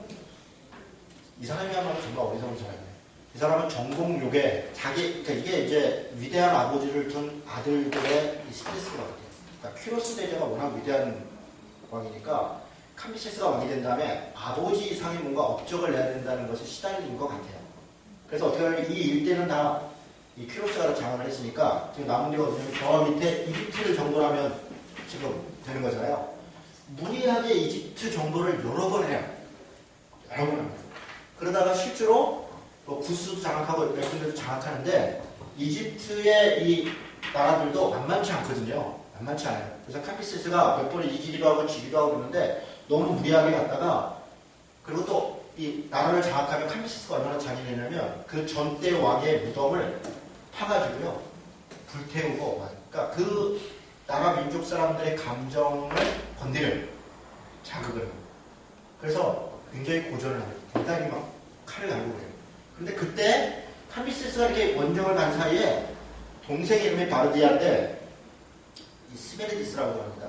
스메르디스라고 하는데 푸시도 스메르디스라는데 푸시도라는 말이 거짓말이라는 거예요. 무슨 얘기냐면 여기 이제 구스 이디오피아 왕이 이제 이 캄비세스가 이제 전쟁을 딱 가니까 이 서로 이제 말장난을 한 거죠. 야 어디 저 시골 촌것들이 와서 막 이런 식인 거야. 그러니까 우리가 이렇게 막 이렇게 하는 건데 구스 그 이디오피아 왕이 활을 하나 줘. 이 활을 한번 땡겨봐라. 근데 이 활이 안 땡겨져요.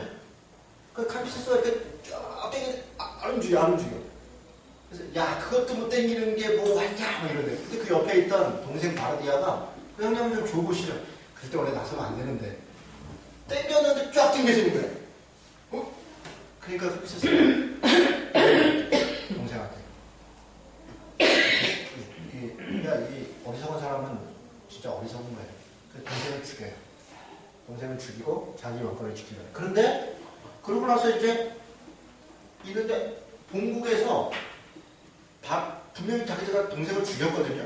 그런데 바르디아가 스메르디스가 왕이 됐다 이런 소식이 돌려오는 거야. 이건 또 무슨 소리야?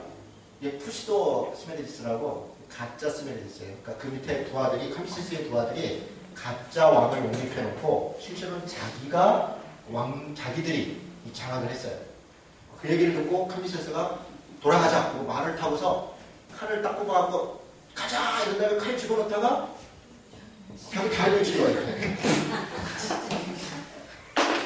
내가 진짜 좀 있어. 그래 죽었어요. 파닥포. 썰렁하지.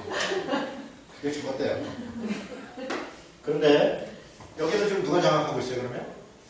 스메리스 가짜 스메리스가 있잖아요. 부하들 6명, 이제 7명이 이 캄비세스를 따랐던 아주 명장들이 있어요. 그 중에 이제 다리오 시타케스는 그 중에 한 명이에요. 그리고 17 사람들이 이걸 분명히 가짜다. 그리고 원래 스메리스가 귀가 없었대요. 그래서 오늘 비슷한. 그래서 이제 딸을 통해서 이렇게 안에 있는 사람을 통해서 확인하니까 귀가 있는 거예요. 그래서 이게 가짜구나. 그래서 이 사람들이 이제 또 전열을 정비해서 캄비세스 부하들 7사람이 스메르디스를 6개월 만에 그냥 무너뜨리고 장악을 해요. 누가 왕이 될 거냐? 이제 이것 때문에 이제 누가 왕이 될 거냐? 그런데 이제 제일 나이가 많은 사람이 뭐라고 얘기하면 나는 왕 될 마음이 없다. 그러니까 나는 한 지역을 주고 거기 사람 그냥 편하게 살게 해달라. 대신 내가 제안을 하겠다. 말을 타고 밖으로 나가서 말이 먼저 오는 사람이 왕이 되는 걸로 하자. 이렇게 했대요. 안 그러면 되잖아. 그래서 다 그렇게 하자. 말을 타고 딱 나가는데 다리오스 시타페스 말이 그냥 나가자마자 히히히 해서 그래서 왕인데 썰렁하죠. 근데 그래서 실제로 페르시아는 7명의 직접 그 성경에도 그런 적이 있습니다. 7명의 그 선인들 혹은 뭐 이런 사람들이 그 공동 집권을 해요. 왕이 있긴 하지만 공동 집권을 해요. 이렇게 다리우스 히스토페스가 이 사람을 대왕이라고 해요. 페르시아에서 다리우스 대왕, 키로스 대왕, 다리우스 대왕. 대단히 똑똑한 사람. 인도에서 이집트까지 20개의 행정구역을 나누고요. 거기를 전부 다 이렇게 총독제를 두고 우편 제도를 만들어요.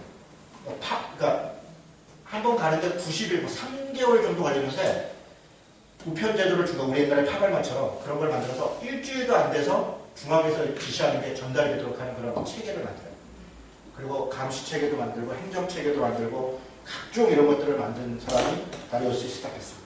그래서 실질적으로 나라의 제국을 만든 사람이 다리우스 히스토페스다 이렇게 얘기합니다.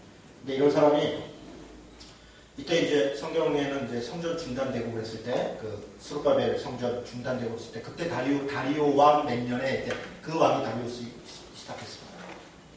그 왕이고요. 스키티아 전쟁, 뭐 그리스 전쟁 이런데 그러니까 여기 뭐 이집트 이쪽 지역을 다 장악하니까 그러니까 옛날 왕들은 땅 정복하는 게 자기의 실력인 거죠. 저 멀리 그리스까지 원정 전쟁을 하는 다리우스 히스토페스가 그랬다가 스키티아 전쟁은 또 이건 뭐 이 얘기도 되게 사실은 허망한데 한 70만 들고 가는데 스키티아 사람들이요 전체를 싸움을 안 해요. 한 70만 명이면 어마어마한 거거든요. 올려오니까 적당한 거리로 도망을 가. 지형은 이쪽은 잘하잖아요. 쫓아가다가 몇십만 명이 죽어요. 지쳐가지고. 보급로 떨어져. 스키티아 전쟁의 승리는 붙어서 이긴 게 아니라 도망 다니고 이렇게 시간 끌기 위해서 이게. 그리고 나서 마라톤 전쟁, 유명한 전쟁이죠. 그리스 사람들은 9,000명, 아테네, 스파르타 9,000명, 다리우스 히스토페스 10만 명이 마라톤에서 전쟁을 붙었는데 9,000명이 이겼다는 거잖아요. 그리고 이 페이디소스라는 사람이 그 소식을 달려가서 전화하고서 죽었다 하면서 제본이 42.19km 마라톤 평야에서 했던 전쟁. 그 전쟁이 다리우스 히스토페스의 전쟁 이야기입니다. 자, 그 다음에 그 아들은 이제 크세르크세스인데요. 똑같아요. 그러니까 캄비세스가 가졌던 그 위대한 아버지의 아들의 이 열등감. 우리 아들이 그럴 리가 없겠죠. 아버지가 그걸 많으시니까. 근데 역사적으로 보면 그렇더라고요. 훌륭한 아버지나 부모님 밑에 자녀들이 안 그럴 가능성이 높아요. 다윗 아들 보세요. 솔로몬. 사실 엉망이었거든요. 솔로몬 아들 르호보암은 더 엉망이었죠. 사무엘을 생각해보세요. 사무엘은 엘리 집안의 아들들과 경쟁해서 인정받은 아이인데 사무엘의 아들들 완전히 뭐 엉망이었거든요. 그러니까 저는 이제 그런 거 보면서요. 이건 여담인데요. 아이들 교육은 케이스 바이 케이스다. 이제 교회에서 목사님이 뭐 홈스쿨에 꽂히면 온 교회마다 홈스쿨 분위기로 가고 목사님이 생각하는 어떤 그 교육 정책이 뭐 대안학교를 만든다 이렇게 막 밀어붙이는데 저는 그거 바람직한 것 같지 않아요. 그러니까 케이스 바이 케이스예요. 그러니까 이게 애를 이렇게 키워야 됩니다. 뭐 반드시 엄마가 키워야 됩니다. 직장 그만두고 꼭 그렇지도 않더라고요. 그러니까 정답이 꼭 있는가? 그러니까 그 가정마다 상황이 있고 문화가 있고 물론 성경적 지침은 있고 이렇게 큰 원칙은 있지만 누구도 장담 못하는 것 같아요. 다윗과 사무엘보다 위대한 사람이 어디가 있어요. 근데 그 자식 동사가 그렇게 잘 됐다고 이렇게 볼 수 없는 거예요. 또 그렇다고 해서 다윗과 사무엘이 뭐 또 흠이 되면 그런 것도 아닌 거거든요. 그러니까 그렇습니다. 그래서 우리 애들이 조금 부족해도 그럼 너무 그냥 아버지가 왜 애들이나 똑바로 가르치지. 네, 마세요. 미리 얘기를 하는 거예요. 미리. 네. 자, 크세르크세스가요. 아버지의 정복 전쟁을 하고 이런 것에 대해서 엄청난 그 열등감을 했습니다. 내가 아버지 이상을 해야 된다. 이런 생각을 합니다. 근데 이 크세르크세스가 성경에서 아하수에로입니다. 아하수에로가 누구예요? 에스더의 남편이죠. 더 재밌는 건요. 여기 보면 이제 이 데모필레 전투가 있는데 이 배경이 된 영화가 뭔지 아세요? 영화 300이죠. 골짜기에서 이렇게 싸우는. 그 데르모필레. 이 전투 아주 뭐 유명한 전투죠. 이렇게 그 협곡에 들어가서 싸우고. 그때 그 왕이 크세르크세스. 이거 에스더 남편이 되려면 되게 재밌죠? 네. 532만 대군을 구워. 여기 단위가 다르죠. 여기 보세요. 532만. 아까는 70만이 했잖아요. 10만. 엄청난 대군을 끌고 그리스로 가요. 그런데 데르모필레 전투에서 패전, 살라미 해전에서 그 거의 600척 가까이 되는 배 다 불타서 다 패전. 또 그다음에 무슨 패전. 거의 다 죽습니다. 돌아온 사람은 몇십만이 아닙니다. 그러니까 크세르크세스는 정말 엄청난 이런 게 빙신이죠. 자기가 죽치고 왜 남을 이렇게 엄청난 사람 그죠? 갑갑해요. 그러니까 사실은 다리우스 스테파스 이후에 크세르크세스 이후에 페르시아는 망해갔다고 봐요. 그 다음에 아다사스다는 아르타크세르크세스인데요. 에스라 귀환하고 니에미아 귀환할 때 그때 왕입니다. 그리고 다리우스 2세, 아다사스다 2세, 어쩌고저쩌고 다리우스 3세 때 멸망을 해요. 누구한테? 알렉산더. 331년인데요. 다리우스 3세가 알렉산더를 우습게 해야 됩니다. 20살밖에 안 된 약관의 청년이 뭘 저 그리스에서 조그만 나라에서 뭐 왔다 그랬다가 멸망을 당하고 어떻게 멸망하냐면 이때쯤 되면요. 국력이 약해서 멸망한 게 아니라 부패해서 멸망한 겁니다. 그러니까 이 이후에 왕들이 다 완전히 부패해가지고요. 이 속국으로 있는 나라들이 진절머리를 해요. 알렉산더가 군사를 끌고 왔을 때는 해방자로 맞아요. 해방자. 그래서 전쟁을 거의 안 해요. 알렉산더가 전쟁을 거의 하는 왕이 아닙니다. 한 군데서 몇 개월 동안 한 번 했고요. 두로라는 데서 두로가 페니키아인데 두로와 시건이죠. 두로가 한 7개월 정도 전쟁을 하고 나머지는 거의 그냥 오면 다 손들고 항복해요. 그럴 정도로 민심이 다 넘어왔어요. 심지어 이집트도 알렉산더한테 대항하지 않고 항복해요. 이집트는 당시 이 페르시아의 식국이죠. 그럴 정도로 나라가 부패한 거예요. 지도자들이 완전히 부패하고 민심이 넘어가니까 이제 누군가가 오니까 그러면 뭐 당연히 그렇게 해서 이 소국들이 다 무너집니다. 그리고 약보다가 한판 붙어가지고 그냥 거기서 전사해버려요. 그리고 페르시아는 역사속에서 사라집니다. 아까 얘기했던 메데, 바사, 바데 있었고요. 헬라 얘기 조금 더 하고 오늘 마치겠습니다. 마게도냐라고 하는 지역, 이 지중해 넘어 이쪽이죠. 마게도냐.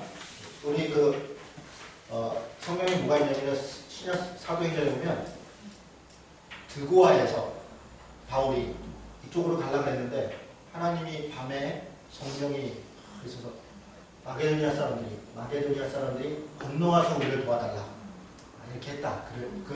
아시죠? 이때 이 드고아가 어딜까요? 드고아가 트로이예요. 트로이. 네. 트로이 뭔가 했던 그 전쟁했던 트로이. 트로이 그런 거 쉬운데 그걸 드고아 이러니까 되게 어렵잖아요. 마게도니아 그러면 데살로니카 뭐 이렇게 이런 여기 뭐 여러 곳에 무슨 나라들이 쭉 있어요. 여기를 통합한 사람이 필립이라는 사람이 이 지역을 다 통합했거든요. 지역 통합을. 그러니까 이 사람이 알렉산더의 아버지예요. 그런데 그러고 난 다음에 자기 신하한테 암살을 당합니다. 그리고 336년에 암살당한 다음에 약관의 나이인 24일 알렉산더가 왕으로 올라가는데 알렉산더가 나이는 어렸는데요. 20살이 지금으로 우리로 보면 아주 어리지만 그때는 그렇게 어린 것도 아니에요. 여러분 다윗이 통합 이스라엘 왕 그러니까 남유다 왕 된 게 30살입니다. 그리고 7년 반 후에 통합 이스라엘 왕이 되잖아요. 그러니까 대개 30살이면 웬만하면 다 하고요. 20살이면 전쟁에 나가는 나이인 거죠. 전쟁에 나가는. 그러니까 지금으로 얘기하면 30살쯤 되니까 20살. 30살 정도. 그러니까 어리기 그렇게 나이가 많지는 않지만 그렇게 어린 것도 아닌데 아리스토텔레스의 제자라고 합니다. 알렉산더가 아리스토텔레스의 제자라는 건 대단히 역사적인 의미가 있어요. 왜냐하면 그가 헬레니자예요. 마케도니아 사람인데 이쪽 그리스, 이탈리아 이쪽에 헬라 헬라 이 그리스 문화의 철학을 완전히 습득하게 돼요. 그리스 철학, 헬라인. 그래서 이 사람은 전쟁을 하고 가는 곳마다 다 헬라 문화를 오히려 전파해요. 헬라 문화. 헬라의 철학, 그리고 헬라의 문화적인 것들을 그대로 다 이식시킵니다. 그대로. 심지어는 그런 정도. 그래서 이 영향이 헬라 제국을 세우는데 그럼 땅이 넓어서 국가를 해서가 아니라 알렉산더의 전쟁은 여기를 무너뜨려서가 아니라 알렉산더 실제 통치를 안 해요. 못해요. 11년 동안 전쟁하는데 11년 전쟁 끝에 죽어요. 딱 11년. 그러니까 이 20살에 시작해가지고 33살인가 32살인가 죽었는데 국내에서 1, 2년 있다가 바로 저 세계 정복에 나갔다가 거기 가서 저 끝에 인더스강인가 거기 어디에 여기 제가 어디서 죽었다고 써놨습니까? 아라비아에서 인더스강까지 가서 30분간 아라비아 정벌 나갔다가 거기서 그냥 죽습니다. 그러니까 여러분 이게 뭐또 이제 우리 아이들이 알렉산더 같은 위대한 저는 뭐 절대로 그런 거죠. 집에 그냥 살자. 그러지 말고. 그런 왕 되게 하고 싶습니까? 저는 싫어요. 여기 됐어. 그냥 평범하게 그냥 아픈 일 안 하고 밥 잘 먹고 옆 사람 조금씩 도우면서 이렇게 그냥 그렇게 살자. 그냥 그렇게 편하게. 복잡하게 살지 말고. 혹시 이제 하나님이 좀 어떤 재능을 주고 하면 그거야 이제 감당해야 되죠. 근데 깜도 안 되는데 그러지 마요. 그러지 마요. 그러지 마요. 애들 힘들어. 그러지 마. 우리가 이순신 장군인 줄 알아요. 아니에요. 이제 하는 병사들 중에 한 명이 되니까 우리는 그냥 그런 사람이에요. 우리가 이순신 장군이 아니래요. 너무 이렇게 그러지 마요. 어쨌든 그래서 아리스토텔레스 제자였고 동방 정복을 나갔고 페르시아를 완전히 대패하고 다리우스를 죽였는데 아까 말한 것처럼 그냥 스스로 다 항복하고 실제 전쟁이 크게 없습니다. 그리고 이집트도 항복하고요. 이집트에서 알렉산더가 했던 중요한 일 중에 하나가 우리 입장에서 알렉산드리아라고 하는 도시를 만들어요. 알렉산더의 이름을 지어서 도시를 하나 만들어요. 근데 이거는 철저히 헬레니즘적 도시입니다. 철학도 그렇고 문화도 그렇고 완벽한 헬레니즘 도시를 만들어요. 그리고 이게 우리 기독교 역사에서는 알렉산더 학파예요. 알렉산더 학파의 특징은 뭐냐면 헬레니즘적 문화로 이 성경을 해석하는 겁니다. 헬레니즘적 철학으로 성경을 해석한다는 건 뭐냐면 비유적으로 해석한다는 거예요. 그게 대표적인 사람이 오리게네스인데요. 그러니까 알레고리즘이라고 해요. 그래서 알레고리즘. 그러니까 뭐냐면 비유적 해석. 심지어는 이런 식이에요. 예를 들어서 이제 아브라함하고 사라가 결혼했다. 실제 인물이 아니라 아브라함은 어떤 지혜를, 그러니까 사라는 지혜를 대표하는 사람이고, 그러니까 예표하는 사람이고, 아브라함은 어떤 충성과 용맹을 하는 사람인데, 지금 이 얘기는 아브라함과 사라가 있었대. 그게 아니라 이거 비유인데, 그래서 우리가 충성과 지혜로 이렇게 해서 그렇게 다 그걸 비유로 다 풀어버려요. 이게 소위 헬라 철학적 성경 해석이에요. 그래서 제우스나 이런 그리스 로마 신화에 있었던 그거는 당연해. 왜냐하면 일리아드나 오디세이 같은 이런 것들을 헬라 사람들이 풀 때 말도 안 되는 얘기거든요. 그러니까 일리아드, 오디세이 같은 거 내용 보면 그래요. 근데 그걸 다 비유적으로 해서 의미를 부여해요. 의미를. 그래서 나중에 보면 제우스는 지혜고, 모는 이성이고, 로고스고, 이렇게 이제 의미를 부여해서 그래서 그걸 의미 있게 남기는, 이게 이제 소위 헬레니즘적 철학적 성경 해석이에요. 요즘 우리도 이제 그런 게 많이 있어요. 그러니까 이게 문자주의적 성경 해석을 벗어난다고 하는데 우리가 지나치게 문자적으로 해석하는 것도 문제지만 철학적으로 해석하면서 사실은 그 근본적 신앙을 잃어버립니다. 그게 알렉산드리아 학파의 성경 해석의 방법이에요. 이거에 반하는 게 뭐냐면 안디옥 학파라고 있어요. 안디옥 학파. 안디옥 학파는 그러니까 이게 딱 나눠서 이걸 동방파, 서방파 이러는데 이게 서방파, 동방파, 동방신화 이러는데 그렇게 해서 그게 너무 나간다. 무슨 얘기인지 이해는 되시죠? 그래서 그런 것이 알렉산드리아의 학파랍니다. 알렉산드리아에서 근데 가장 잘한 일이 있어요. 그게 뭐냐면 헬라어로 성경을 해석해요. 번역해요. 그게 70인역이라고 해요. 셉투아진트라는 거예요. 최초의 헬라어 번역 성경이에요. 히브리어인 원어가 아니라 외부 말로 성경을 번역한 게 최초예요. 그런데 이게 언제 하냐면 BC로 하면 250년, 이게 중간기 때 합니다. 중간기 때. 그러니까 당시 중간기 때하고 신약 시대의 사람들은 대개 성경을 뭘 봤냐면 구약을 이걸 봤을 가능성이 있습니다. 70인력. 히브리 흩어져 있는 게 아니라 70인력을 보고 성경을 이해했을 가능성이 높아요. 그래서 70인력 성경 해석을 우리가 이해하는 게 또 계속 필요합니다. 신약 백성들이 70인력. 근데 70인력의 상당 부분이 헬라 철학적 요소들이 많이 반영되어 있어요. 용어도 그렇고. 그런 부분들이 우리나라에서 제가 배웠던 선생님 한 분이 여기 전문가시신 김근주 교수님이라고 계세요.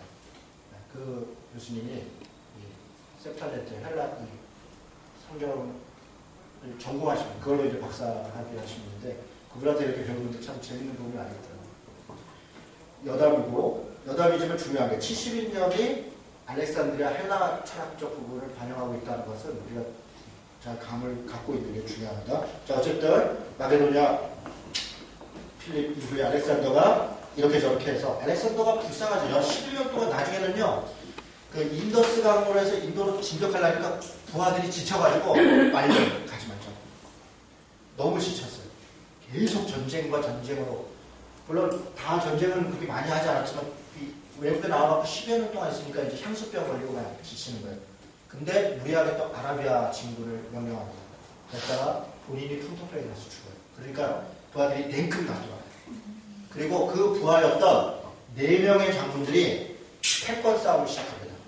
무주공산이 돼요. 이 중앙에 무슨 정치가 없어요. 그래서 4명의 장군이 뭐냐면 카산더, 니시마커스, 안티오코스, 그리고 프톨레미라고 하는 4명의 장군이 7년간 내전을 하고 그리고 나서 나라를 지금 제가 이 말씀드린 이런 내용은 다 다니엘서에 있어요.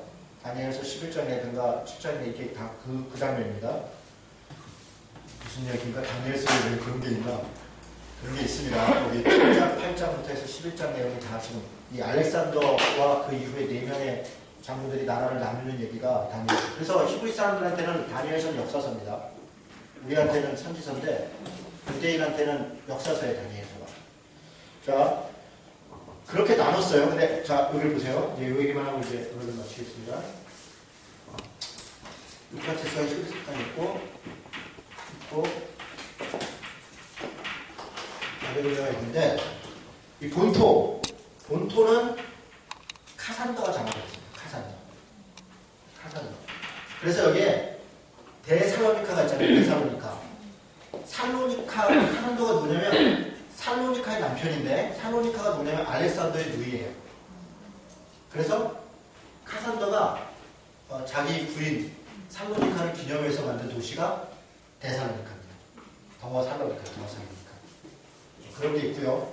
그 다음에 여기는 누가 장악했냐면 니시마코스가 장악합니다. 소아시아 니시마코스가. 그리고 요 윗지역은 안티오코스가 있어요. 그리고 요 이집트 지역은 프톨레미가 장악합니다. 프톨레미. 그런데 여기를 장악한 사람이 여기가 땅이 제일 넓거든요.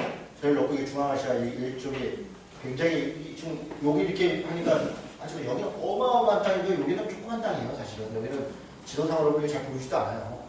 여기하고 여기가 제일 커요. 여기는 이제 본토이지만 여기는 작고 여기가 세력이 크잖아요. 그래서 니시마코스하고 프톨레미하고 카산더가 연합을 해서 여기 또 견제를 합니다. 견제하는 과정에서 셀루쿠스 장군이 결정적인 승리를 해요. 그리고 아까 말씀드린 것처럼 셀루쿠스 장군이 배신을 때려요. 오히려 안티오쿠스하고 세를 합쳐가지고 여기에 셀루쿠스 왕조를 세웁니다. 셀루쿠스 왕조를 세우고 이쪽은 이제 거의 관여를 안 해요. 카산 이쪽은 공격만 안 하면 관여를 안 하는 거죠. 이쪽은 나름대로 살아가고 프톨레미하고 여기가 인접해 있으니까 이게 사실 가까운 땅이거든요. 이렇게 크게 되게 멀고 그런 게 아니에요. 이게 짧아요. 한 일주일, 한 달도 안 걸리죠. 여기서 올라가는 게 한 달도 안 걸릴 거예요. 한 달도. 그런 정도로 아주 걸어서 한 보름이면 올라가는 정도. 여기서 이집트에서 여기까지 한 일주일 거리거든요. 그리고 여기서부터 하란까지 여기가 많이 가야 1주에서 2주 정도는 가야 돼요. 그러니까 군사력 갖고 움직이면 금방 가까운 거리죠. 이런 정도니까 싸움을 합니다. 이게 150년간 전쟁이 있고 그리고 그 와중에서 여러 가지 벌어지는 일이 우리가 다음 주부터 진행될 실제 중간사의 이야기입니다. 중간사의 실제 이야기들이 특별히 안티오코스 4세 에피파네스라고 168년에 예루살렘을 점거하고 여기에 아주 끔찍한 일을 했던 안티오코스 에피파네스 이후에 그 사건 이후로 하스딘 마카비 혁명이 일어나고 167년에 그 하누카라고 하는 예루살렘을 점령하는 일이 벌어지고 그 이후에 나옵니다.